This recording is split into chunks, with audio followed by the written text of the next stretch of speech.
시청자 여러분 안녕하십니까. 지금부터 저렇게 안보정론을 시작하십니다. 자, 이번 시간에는요, 이미 제가 예보해 드린 대로 이 한미일 3개국 정상이 캠프 데이빗 딱 1년 기념해서 공동 성명을 내놨습니다.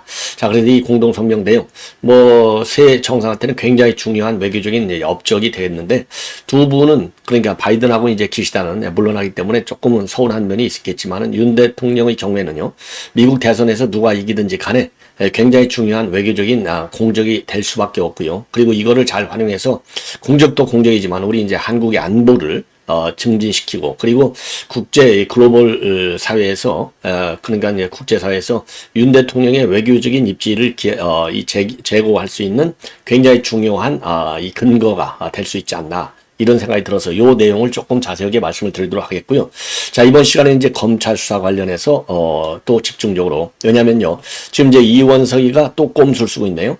자, 이 김건희 여사의 디올백 문제와 관련해서 수사심의의 위원회를 구성할 것을 적극적으로 검토하고 있다, 이런 보도가 나오고 있어요.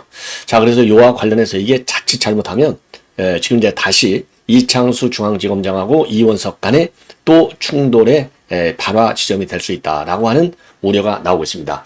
자, 그러다 보니까 이게 이제 이원석이 요게 참 골치 아픈 문제가 되겠고, 지금 이제 언론에서 말이죠, 이원석이 이제 9월 15일이면 떠나잖아요. 지난 2년 동안 뭘 잘했고 뭘 못했는지, 그러면 더 중요한 것이 최근에 들어와서 나오는 게, 이거 이원석이가 민주당으로 가는 거 아니냐, 그러려고 이 난리를 치는 거 아니냐, 이러한 의혹과 비판이 제기돼 왔는데, 지금 요즘 나오는 또 새로운 학설은요, 둘 다 어렵다. 민주당 가기도 어렵고, 그리고 국민의힘에 가기도 어렵게 됐다. 그냥 변호사밖에 더 할 일이 있겠느냐, 요런 또 지금 해석들이 나오고 있어요. 그래서 관련 내용, 그야말로 이원석 검찰총장의 2년의 공과 과, 우리 입장에서 공과 과죠. 예, 이거는 이제 민주당 입장에서는 정반대가 되겠죠. 요런 얘기도 함께 풀어드리도록 하겠고, 지금 MBC, 그야말로 이제 민주당에서 끝까지 자기 손에 넣고 흔들려고 지금 난리를 치는 거 아니에요. 왜냐? 지방선거 있고, 그 다음에 이재명이 대선 있지 않습니까? 그래서 이 공영방송 MBC 하나만큼은 이 공영방송이 아니죠. 노영방송으로 전락했는데, 요거를 끝까지 지금 사수하려고 난리를 치고 있어요. 여기에 대해서, 그러니까 이제 청문회를 3번씩이나 하잖아요. 21일 날. 본래 14일 날 이진석 위원장하고 김태규 부위원장이 나오면 21일은 안 한다고 그랬는데 또 하겠다는 거 아니겠습니까? 그래서 김태규 부위원장이 적극적인 초강경 입장문을 내놨습니다. 우선요, 국회의원들이 지금 질문하고 이런 걸 보면은 이거 면책특권의 범위를 벗어났다, 여기 하나 있고요. 그리고 지금 이제 법원에 지금 이제 가처분 신청이 되어 있는데, 요 변론 요지를 냈는데, 요 변론사가 민주당 손으로 들어가서 이번에 청문회했는데 이거를 써먹었어요. 이거는 이제 이 법 위반이기 때문에 거기에 대해서 강하게 법적 대응 조치를 하겠다. 그래서 이미 말이죠, 요거를 대한변협에는 징계를 청구하는 진정서를 냈다고 합니다. 그래서 요 자세한 내용을 말씀을 드리고, 이와 관련해서 MBC 3요도도 긴급 입장문을 내놨습니다. 자, 그래서 이러한 내용을 가지고요, 여러분께 이제 하나씩 정리해 드리도록 하겠습니다.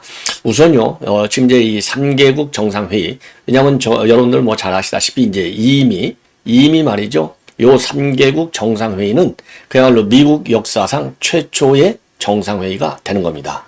자, 그 정도로 굉장히 의미 있는 정상회의가 된 거예요. 자, 그래서 요 정상회의와 관련해서 이제, 그러니까 이제 요번 1주년을 기념하는 성명이 나올 것이다, 이렇게 했는데, 실제적으로 이제 성명이 나왔어요. 그래서 요 성명 내용을 여러분께 이제 전해드리도록 하겠습니다. 자, 기본적으로요, 이번 성명의 경우에는 우선 이제 지난 1년간 이 한미일 정상회담에서 어떤 성과를 거뒀는지 요거를 명시했습니다. 즉, 영내 안보력 제고하는데 크게 기여를 했다. 요게 이제 기본으로 되어 있는 것이죠. 예. 자, 그래서 요 내용을 이제 말씀을 드리면, 자, 우선 기본적으로 이 3국 간의 이제 약속, 이것이 이제 잘 이행이 됐다는 점을 높이 평가를 하고 있어요. 예, 그래서 지금 이제 내용을 조금 자세하게 가급적 인용을 많이 해서 말씀을 드리겠는데, 우선요, 그 3개국 간의 혁명이 영내 안보 그리고 세계 평화에 꼭 필요한 것임을 확인했고 그리고 또 앞으로도 굳건히 유지해 나가겠다. 그러니까 계속적으로 정례적인 회담으로 발전시켜 나가겠다. 이런 취지고요. 그 다음에는 인도 태평양 지역의 평화와 안정을 유지할 것을 다짐했고 공동 비전에 대한 연재를 이어나가면서 세계의 가장 거대한 도전들에 맞설 준비가 되어 있다. 세계의 가장 거대한 도전? 이거 중국과 러시아, 북한이 되겠죠. 그리고 이란. 예. 그 다음에 삼국의 협력이 오늘날 도전에 대응하기 위해서 필수 불가결하다. 번영하는 미래의 토대를 마련할 것이라는 확고한 믿음을 갖고 있다. 그리고 역사적인 정상회의 이후에 1년간 삼국협력에서 이루어진 대단한 진전을 기념한다. 한미일 정상회의의 정신은 우리를 계속 고취시키고 캠프 데이비드에서 수립한 원칙은 우리의 전례 없는 협력의 로드맵이 되고 있다. 그래서 지역과 세계의 안보와 번영의 진전이라고 하는 공동 목표 달성을 위해서 함께 노력하고 있고 공동의 이익과 안보에 영향을 미치는 지역적 도전, 도발, 그리고 위협에 있어서 우리의 협의에 대한 공약을 지켜나간다. 그리고 삼국 간의 철통 같은 한미동맹, 그리고 미일동맹으로 연결된 안보 협력을 제고하고 공동의 경제적 기술적 우선순위를 더 일치시켜 나간다. 그리고 글로벌 보건 이니셔티브 추진을 위한 공조를 증진하고 견고한 인적 유죄를 더 확대시키 나가겠다. 이렇게 입장을 밝혔습니다. 그리고 지난 1년간 인도 태평양 지역과 그 너머의 우선순위에 대한 긴밀한 협의와 공조를 통해서 공동의 목표에 대한 변함없는 의지를 분명히 보여줬고 특히 삼국 간의 다 영역 훈련인 프리덤 엣지 최초 시행 이거 다 이미 저도 여러분께 설명해 드렸죠.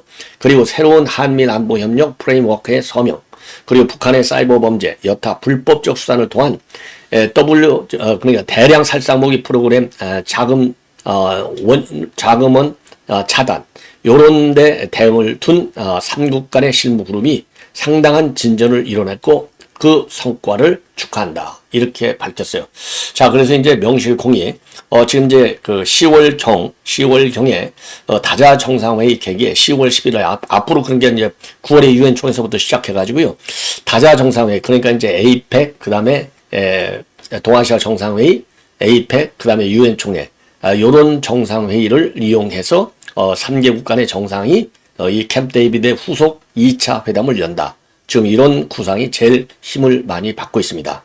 자, 이번에는요, 지금 이제 이원석, 지금 한 달 후면은 이제 물러나게 돼 있는데, 그러다 보니까 이원석 이 2년간에 한 게 도대체 뭐가 있느냐? 대체적으로 비판적인 여론이 굉장히 강해요. 제가 보기에는 이런 비판적인 여론이 굉장히 강하고 압도될 수밖에 없는 게, 사람은 이제 뭐 이 기록 가지고 그렇게 평가하지 않는 한, 인식의 흐름을 가지고 이제 평가잖아요. 그런데 불행하게도 이원석 검찰총장이 말이죠. 지난 5월 달에 느닷없이 총선이 끝나고 나니까 그것도 총선이 우리 여당이 이겼는데 지금 김건희 여사 수사를 똑바로 빠르게 신속하게 빨리 끝내자 이렇게 했으면 그래도 또 모르겠는데 우리가 딱 참패고 나니까 바로 김건희 여사에 대한 수사를 신속하고 철저하게 해서 공표하라. 그리고 수사팀을 만들어라. 이렇게 지시했거든요. 그러면서 불거져 나오는 게 작년 연말서부터 시작해서 이원석, 한동훈, 그리고 이제 서울중앙지검의 송경호, 요 세 명이 하나의 이 그룹을 형성해서 이 윤석열 대통령과 특히 김건희 여사, 이 주가 조작하고 크리스찬 디올백, 요 문제를 철저히 수사해야 될 것이 아닌가, 요런 그 입장을 정립했다. 이런, 루머가 나오면서 이원석에 대한 비판의 수위가 굉장히 올라갔고요. 그리고 이것이 이제 거의 사실로 받아지게 된 결정적 계기는 송경호 중앙지검장 요직에 있던 사람이 부산 고검장으로 내려갔어요. 물론 이제 지검장에서 고검장, 그러니까 지검장은 1급 관리관 차관복급 대우를 하고, 그리고 이제 고검장은 지금 이제 정무직 차관급 대우를 해주거든요. 그러니까 계급상으로는 올라갔지만은 그야말로 이제 수사의 그 실효성 면에서 본다면, 대한민국 최고 자리가 중앙지검장 자리 아닙니까? 그러니까 중앙지검장이 검찰총장으로 가는 이 길목에 있는 거 아니에요? 자, 그럼에도 불구하고 여하간 그러니까 부산 고검장으로 내려갔어요. 외향적으로는 이제 승진의 모양새를 지었지만은. 그래서 이 한동훈, 그 다음에 이원석, 송경호, 요 트리오가 결국은 윤석열 대통령하고 맞상대를 하려고, 그러니까 코너로 몰려고 한 것이 아니냐. 그러면서 이 이원석에 대한 비판 여론이 제기되기 시작했고, 그러면 도대체 뭐 하고 있었느냐? 이러면서 그동안의 수사가 미진했던 거, 이런 것들이 이제 일약 언론에 대서특필되고, 특히 우리 보수 유튜버들 사이에서 대대적으로 이거를 보도했어요. 그러니까 이원석은 한 게 없네, 민주당 편이었네. 그러면서 그러면 이제 재보궐선거라든가 많은 기회가 있잖아요. 민주당에 가서 공천받을 게 생겼구만. 그러니까 이렇게 김건희 여사 수사 갖고 목을 베는구나. 그런 이 비판이 쇄도했고요. 제기됐고, 그러면서 도대체 이재명 수사, 그다음에 이 조국 관련, 그다음에 또 하나 이제 특히 문재인 관련 수사에 왜 여태까지 손을 놓고 있었느냐. 더군다나 최근 들어서 이제 김명수 물러난 데가 작년 9월에 물러났는데 1년이 다 돼가는데 여태까지 가만히 있다가 왜 요즘에야 소환 통보를 하느냐. 예, 요런 비판이 쇄도했어요. 더군다나 전주지검에서 있고 있는 문재인 수사, 요거 이창수 전주지검장이 내려가서야 그래도 조금 수사가 이루어졌지, 그 전에는 도대체 이원석이는 뭐 하고 있었느냐. 예, 그래서 지금 최근에는요, 전주지검에서 문재인과 김종숙 계좌 추적에 나섰다, 이런 보도 저도 이제 해드렸는데요. 요렇게 되니까 이게 문재인 수사가 전주지검에서 특히 계좌 압수수색이 잘 안 된 게 이원석이가 반대를 해서 수사를 하지 못하도록 지시를 하는 바람에 이루어지지 못했다. 요런 지금 보도들이 막 나오고 있어요. 그래서 앞에서 얘기한 대로 지금 이제 예를 들어서 제일 큰 제가 보기에 성과는 어쨌든 김호수, 문재인 검찰에서 손을 안 대려고 했던 대장동 사건과 성남FC 사건, 그리고 이제 백현동 사건들이 전부 다 지금 이제 이 재판이 진행되고 있는 거. 요건 지금 이제 법원이 판결을 안 내서 그렇지 기여한 것이 아닌가. 그리고 위증 교사, 그다음에 이제 선거법 관련 요거는 재판이 이제 9월 말 또는 10월 요때는 나온다. 지금 이렇게 되어 있지 않습니까? 요것도 하나의 이제 성과로 볼 수 있는 대목이 되겠죠. 더 큰 성과는 바로 뭐냐? 대북 송금과 관련한 1차적인 안부수 징역. 이거 3년 6개월. 그다음에 이화영이 9년 6개월. 이거 다 먹었잖아요. 예, 요런 것도 굉장히 큰 성과고, 특히 김성태가 또 3년 6개월. 그리고 김성태를 잡아왔잖아요. 해외 도망가 있는 거. 요런 것도 사실상 성과로 되는데, 요 성과가 조금 전에 말씀을 드린 대로 이재명과 그다음에 문재인 수사를 뭉개면서 많은 비판이 제기되고 있는 상황이 되겠습니다. 이러한 가운데, 그러니까 김건희 여사 수사를 좀 독촉한 것이 이제 큰 화근을 불러들였어요. 자, 그런데 지금 이 김건희 여사 수사를 문제를 가지고서도 왜 경호실에서 운영하는 안가에 가서 조사를 했느냐. 그 다음에는 왜 검찰총장을 패싱했느냐. 이런 것들을 가지고 감찰을 하라. 이렇게 해서 더 중앙지검장하고 이제 이 정면 충돌 국면까지 갔는데요. 가까스로 이제 봉합이 되지 않습니까? 그런데 지금 이제 사실상 지금 보도를 보면은 수사는 사실 다 끝났다. 법리 적용을 검토하고 있는데 무죄로 나올 확률이 굉장히 크다. 아니, 그게 정상적인 것이죠. 아니, 짜맞추기 수사는 할 수 없지 않습니까? 왜냐? 우선요, 김영란법에 받은 사람의 경우에는 처벌 규정이 없다는 거 하나이고, 그 다음에 직무 관련성, 윤 대통령도 이제, 처벌 여부, 법적으로 이제, 죄가 형성이 되느냐 안 되느냐가 이제 논란인데, 요거는 직무 관련성이 전혀 없다. 예, 직무 관련성. 그리고 대가성도 전혀 없다는 겁니다. 예. 자, 그래서 이 직무 관련성과 대가성이 없고 법적 규정도 없고, 그리고 더더욱이 이렇게 이제 결론을 낼 수밖에 없는 게, 최근에 이 디올백을 조사해 봤더니 동일성이 확인됐다는 거 아니에요? 그러니까 이제 최재형이가 준 백을 한 번도 더 이상 사용하지 않고 그대로 보관하고 있는 거. 이게 이제 똑같은 물건. 만약에 김종수이가 말이죠, 크리스탈 디올 이 잭킷을 바꿔치기 했듯이 요거를 바꿔치기 했다. 그러면 죄가 될 수 있겠죠. 예, 소유하려는 의사가 있었으니까. 근데 아이고, 김건희 여사가 그 디올백 300만 원짜리 관심 있겠어요? 예, 3천만 원짜리도 제가 보기에 관심 없을 것 같아요. 그러니까 이게 동일성이 확인이 됐다는 거죠. 그래서 무죄가 확실히 되는데, 그럼에도 불구하고 최근에 이제 이원석이가 특별 지시를 내려서 수사심의위원회를 구성해라. 예, 수사심의위원회 넘기자. 예. 요러한 지시를 해서 이거를 구성하고 있다는 겁니다. 왜 그러냐? 지금 수사심의에 넘기면 이게 결론을 내는데 한 일주일 정도 걸린다는 거예요. 그러면 벌써 8월 18일이니까 일주일 걸리면 8월 25일, 8월 말이잖아요. 그러니까 이제 이 퇴임하는 거하고 거의 비슷하게 떨어져 나가는 것이죠. 그래서 요게 그 수사팀의 생각하고 수사팀에서는 이거 죄가 없다. 요렇게 지금 거의 다 예, 결론이 나 있는 상황인데요. 요거를 대검에서 수사심의에 넘긴다. 그리고 이미 백은종이도 수사심의를 개최해 달라. 이렇게 얘기를 했어요. 그래서 중앙지검에서 검찰시민위원회 회의를 열어가지고 검찰시민위원회에서 수사심의위원회에 넘기자 하면 넘기게 돼 있어요. 물론 요 수사심의위원회의 최종적인 결론이 요 검찰의 최종적인 법률적 판단에 이 법률적으로 구속은 되지 않습니다. 예, 거기에 그냥 권고사항에 불과해요. 그럼에도 불구하고 어쨌든 간에 수사심의의 의견을 보낸다라고 하는 것은 이게 수사심의위원회에서 기소하라, 기소하지 말라. 어떤 결론이 나오든지 간에 파장은 커질 수밖에 없다는 겁니다. 그럼에도 불구하고 요거를 넘긴 것은 우선요. 이게 그 긍정적인 측면과 부정적인 측면 양 측면이 다 있다고 봐요.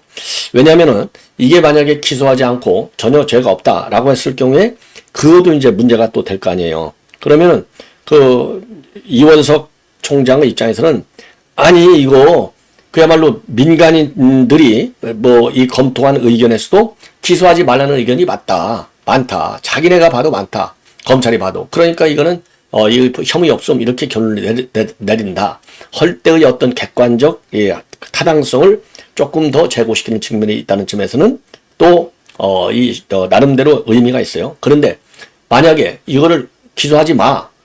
기소해야 돼. 이렇게 만약에 지금 그럴 가능성은 전문가들 법조계에서는 없다라고 하는데요. 자, 그런 경우에는 또 다른 역풍이 불 수도 있다는 것이죠. 예. 자, 그래서 그럴 경우는 야당이 가만히 있겠느냐. 야당이 어차피 이래도 저래도 계속 시비할 것이다. 그래서 이게 또 하나의 갈등 요인이 될 수도 있지 않나. 이런 우려들이 제기되고 있습니다. 그래서 참고적으로요, 대검 얘기에 따르면 수사심의위원회는 이제 국민에 대한 어떤 신뢰성, 검찰 수사에 대한 요거를 제고하기 위해서 설치되는데 수사를 계속할 것인지 여부, 그리고 기소나 불기소 여부, 또 공소제기 또는 불기소 처분에 처분된 사건의 수사 적정성 이런 거를 심의하는 거가 되겠죠. 자, 그래서 요것이 이제 또 다른 하나의 이제 변수가 될 것이다. 이런 이제 이 우려가 제기되고 있어요. 마지막으로 말이죠. 여러분들께 이제 말씀을 드리고 싶은 김태규 부위원장이 연합뉴스와의 인터뷰를 통해서 밝힌 입장이 되겠습니다. 최근에 지난 19일 날 청문회가 밤 새벽 2시 30분까지 무리하게 진행이 됐어요. 자, 이거는 이제 그 김태규 부위원장은 판사 출신이잖아요. 그러니까 검찰에서도 12시 넘어서는 수사를 안 한다는 이게 인권 탄압이니까. 예. 그리고 이거는 대법원 판례도 나와 있어요. 12시 넘어서까지 심야 수사를 해서 나온 이런 진술 같은 것은 법적으로 증거로서 먹을 수가 없다. 왜? 이게 제정신이 아니라는 거죠. 졸리고 피곤하고.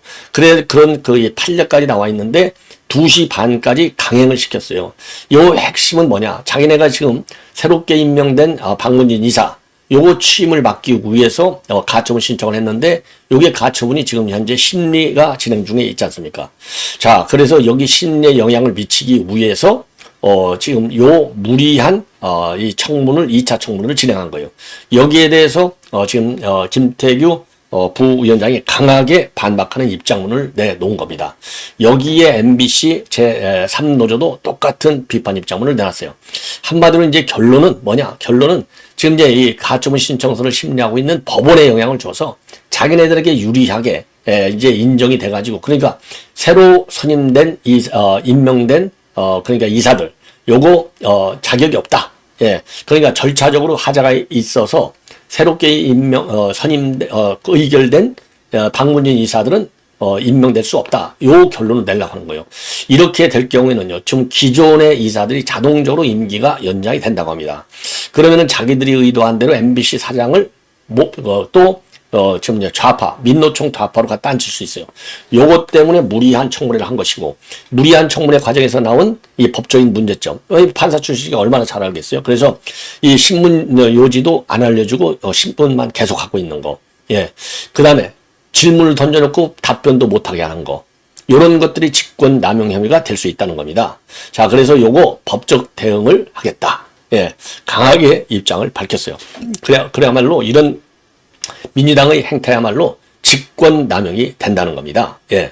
자, 그래서 지금 이제 김태규 부위원장의 발언 내용을 좀 더 자세히 말씀을 드리겠는데, 우선적으로 말이죠. 3차 청문회는 20일 안 나간다. 그리고 방송장악 청문회는 이번 이름도 방송장악 청문회잖아요. 그러니까 의도가 뻔한 것이죠. 변론 서면서를 왜 유출했느냐. 이건 불법성이 다분하다. 그래서 요것도 전부 법적 조치를 하겠다. 이런 입장을 내놨어요.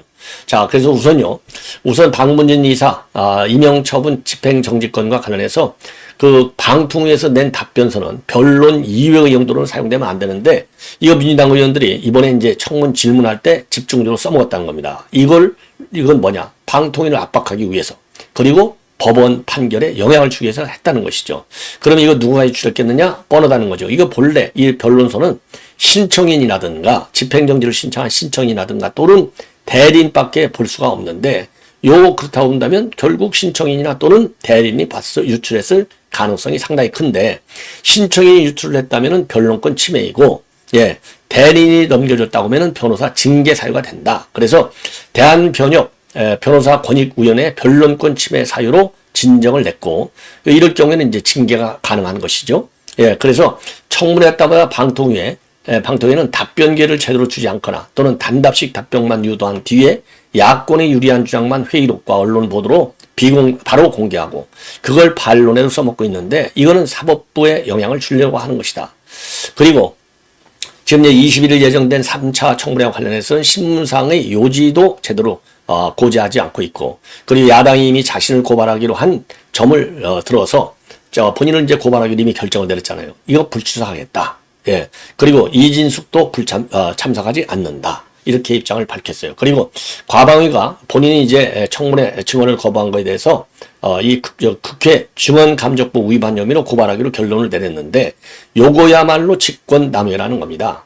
왜? 증언 거부가 성립하려면 자발적으로 해야 되는데 본인이 증언을 거부하게 된 것은 방통위가 1인 체제이기 때문에 위원회의 동의가 없기 때문에 이거는 비자발적으로 증언을 안 하는 것일 뿐이다 이거죠. 요거는 법적 근거가 있기 때문에 이거는 불법이 아니라는 겁니다. 그래서 이러한 민주당 측의 무고, 직권남용까지도 과연 국회의원의 면책특권에 해당하는지 법리적 판단을 반드시 받아보겠다. 그래서 이거 이제 이 관련 이 사법 조치를 강구하겠다는 거죠. 그래서 위증의 벌을 경고할 때는 신문 요지를 상세하게 알려줘야 되는데 그런 것도 없이 그냥 청문회 제목만 써줬고 이런 것들이 모두 절차적 하다다.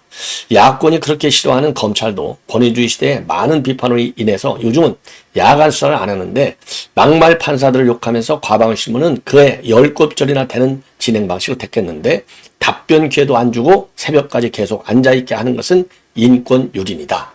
아주 세게 입장문을 내놨어요. 이거 철저하게 심판해야 될 것이 아니냐 이런 생각이 들고 이러한 민주당의 입장에 관해서 지금 MBC 3노조가 긴급 성명문을 내놨습니다. 자, 그래서 그 긴급 성명문 중에 그야말로 질문과 답변 중에 이제 설전이 붙은 부분. 김태규 부위원장이 그래서 제가 좀 이렇게 지금 2시 15분인데 그러니까 자꾸 그런 얘기 하지 마세요.